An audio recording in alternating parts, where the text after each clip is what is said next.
ఉండేది అప్పుడు? ఎన్టీఆర్ గారితో నాకు చాలా మంచి ర్యాప్ అండి. ఆయననైతే అబ్బో భలేవారండి, చాలా మంచిగా అడిగారు మీరు.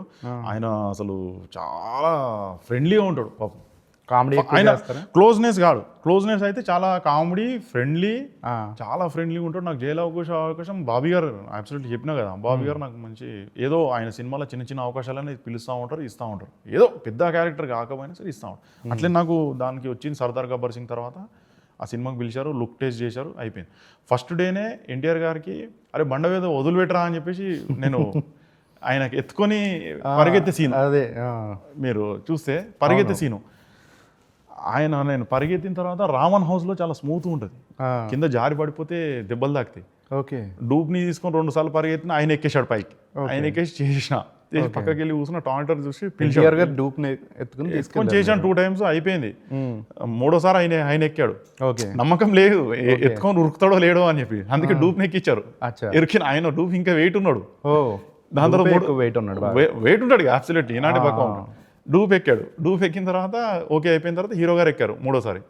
సీన్ ఓకే అయిపోయింది. చోటా గారు డైరెక్టర్ ఫోటోగ్రఫీ, చోటా గారు ఆయన నవ్వుతా ఉన్నాడు, నేను ఉరుకుతుంటే తీసుకొని ఉరుకుతుంటే. ఈయన డైలాగ్ ఉంటుంది పైన, అరే బండ మీద వదిలేటా అది లవ క్యారెక్టర్ జై పక్క పోసాని కృష్ణమూర్తి ఆ డైలాగ్ ఉంటుంది.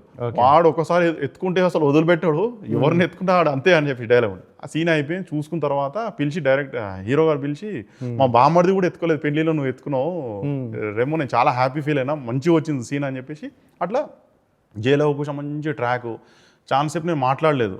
బాబా వల్లి అని చెప్పేసి ఆయన అసిస్టెంట్ ఉంటాడు, ఆయన చెప్పేవాడు, మాట్లాడబ్బా నువ్వు మాట్లాడు. ఆయన ఇంటి దగ్గరనే ఆయన స్టూడియో మా తార్నాకలో రామకృష్ణ స్టూడియో అని చెప్పేసి ఉంటుంది, రామకృష్ణ ఎన్టీఆర్ గారి పాత ఎన్టీఆర్ గారి. అప్పుడు ఒకసారి మాట్లాడా, సార్ మీ స్టూడియో దగ్గర నేను పుట్టి పెరిగినా సార్, అక్కడనే చూస్తూ ఉంటాను. అరే అవునా, స్టూడియో అంటే చాలా ఇష్టం. అప్పటి నుంచి క్లోజ్. ఇంకా రోజు అనేవాడు. ఒక రోజు అయితే బాబీ గారు ఆయన కలిసి నాకు చూసి, రేమో ఇంత భయంకరంగా ఉన్నావు కదా, నీ కొట్లాటకి ఎవడో వస్తాడా, వస్తే పూసుకుంటాడు వచ్చు అని చెప్పి కడుపులో గుద్దడము, మజాక్ చేయడం. ఎన్టీఆర్ గారు మస్తు క్లోజ్ అయిపోయాడు నాకు ఆ సినిమాకు. 3 months చాలా క్లోజ్ అయ్యాడు. దాని తర్వాత మళ్ళీ ఇంకా వేరే సినిమా నేను అరవింద సమేతకి ట్రై చేసాను, నాకు దొరకలేదు. డ్రైగన్ చేస్తున్నాను. డ్రైగన్లో నాకు డ్రైగన్ ఓకే ప్రశాంత్ షూటింగ్ చేయలేదు, నాకు డేట్స్ వస్తున్నాయి, చేస్తాను. అది సూపర్.